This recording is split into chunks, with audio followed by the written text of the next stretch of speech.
दुर्गा सप्तशती दूसरा अध्याय। हिंदी में ऋषिवाच। ऋषि बोले, प्राचीन काल में देवता तथा दैत्यों के बीच में पूरे 100 वर्ष तक युद्ध होता रहा।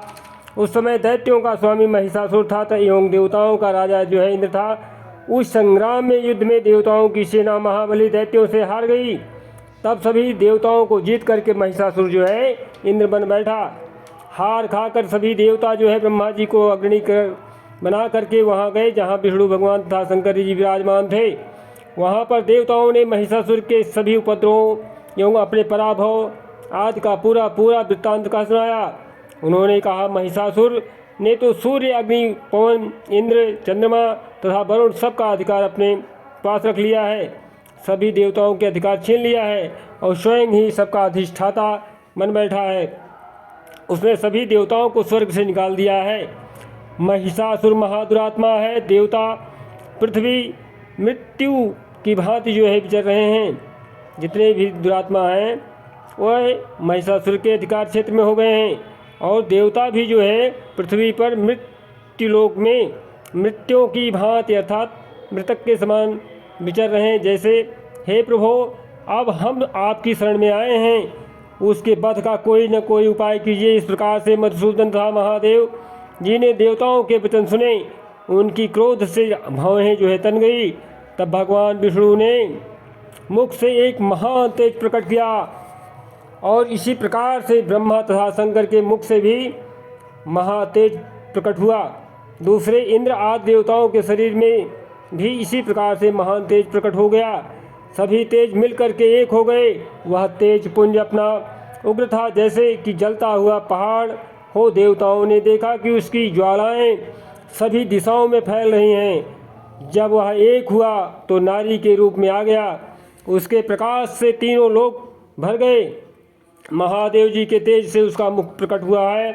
यम के तेज से उसके केश हुए और विष्णु के तेज से उस देवी की भुजाएं प्रकट हुई। चंद्रमा से दोनों स्तन, इंद्र के तेज से उसका कट प्रदेश और वरुण के तेज से जंघा व उर्व स्थल जो है, पृथ्वी के तेज से नितंबों का प्रादुर्भाव हुआ।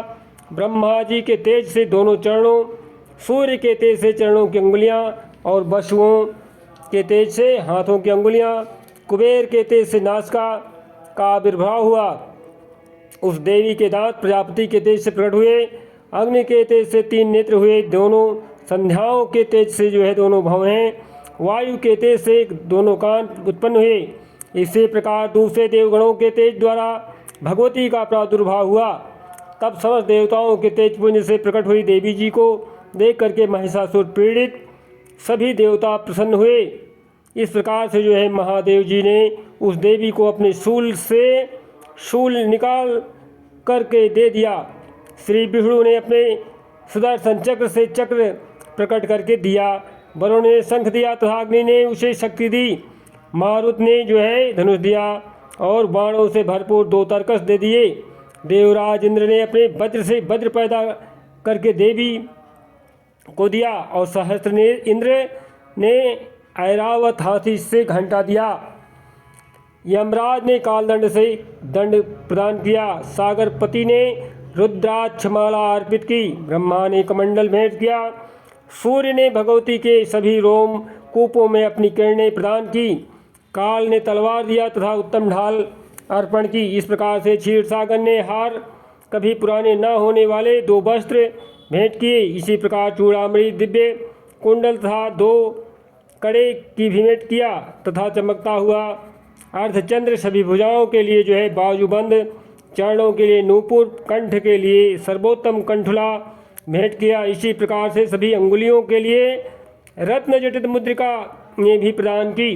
विश्वकर्मा ने निर्मल परशु भेंट किया और जो है अनेक प्रकार से रूपों वाले अस्त्र, अभेद कवच, मस्तक तथा गले में धारण करने के लिए योग्य, कभी न कुम्हलाने वाला कमलों का फूल प्रदान किया और माला के साथ जो है देवी को धारण कराया। जलधि ने जो है उसे बहुत सुंदर वर कमल दिया। हिमालय ने वाहन के लिए सिंह और भी अनेकों प्रकार के रत्न भेंट किए। कुबेर ने सुराप पूर्ण जो है पात्र दिया। सभी नागों के स्वामी शेष जी महामणि से सुशोभित नाग हार दिया। जो शेष जी इस पृथ्वी को जो है धारण किए हैं इसी प्रकार दूसरे देवताओं ने भी भूषण तथा आयुधों के द्वारा जो है देवी जी का सत्कार किया। तब तो भगवती ने अट्टहास करके ऊंचे स्वर में गरजने शुरू कर दिया। उसके भयानक नाद से सारा आकाश भर गया। तब देवगण प्रसन्न होकर के उस सिंहवाहिनी देवी की जय हो करने लगे। मुनियों ने भक्ति भाव से नम्र होकर के देवी जी की स्तुति की। देवताओं के शत्रुओं ने सारी त्रिलोकी को क्षोभग्रस्त देखा। तब अपनी सारी सेना को कवच आदि से तैयार कराकर अस्त्र शस्त्र लेकर के झट उठ खड़े हुए। महिषासुर क्रोध में आकर बोला, अरे अरे यह क्या हो रहा है। इतना कहकर सभी दैत्य के साथ घिरकर उस सिंहनाद की ओर भागा। वहां जा करके उसने तीनों लोकों को अपने तेज में मिला लिया और प्रकाशित करता हुआ जो है देवी को देखा। उस देवी ने जय माता देवी के चरणों के भार से जो है पृथ्वी दबी जा रही थी। उसके धनुष के टंकार से सातों पाताल क्षोभग्रस्त थे। हजारों भुजाओं से सभी दिशाओं को जो है ढांप करके देवी खड़ी हुई थी। उन देवी जी के साथ उन दैत्यों का महान युद्ध आरंभ हो गया। नाना प्रकार के शस्त्रों का प्रहार करने लगे। उनसे सभी दिशाएं भर गई। महिषासुर का सेनापति उस समय जो है चिच्छुर नामक एक महान दैत्य था। देवी जी के साथ उसी समय जो है भयानक युद्ध करने लगा।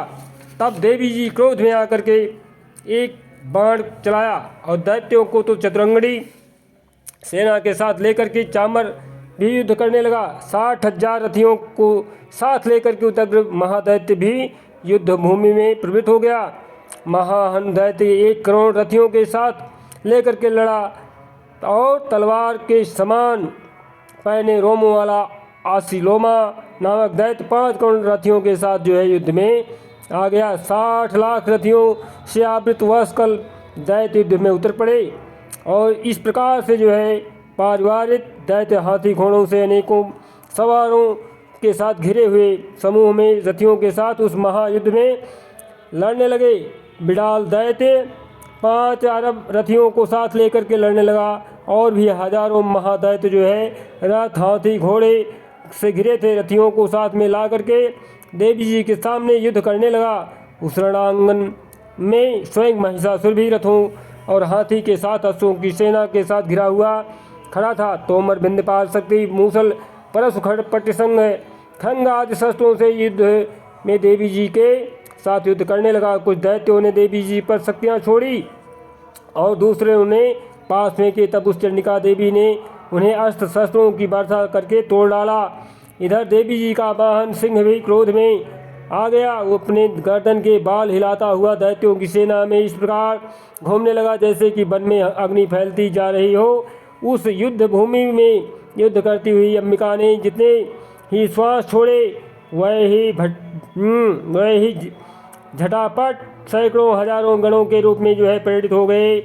प्रकट होकर के उन गणों ने शंख भिन्नपाल पट्टीरस आदि शस्त्रों से युद्ध आरंभ कर दिया। देवी जी की शक्ति से वृद्धि पा करके वह गण जो है दैत्यों का नाश करने लगे।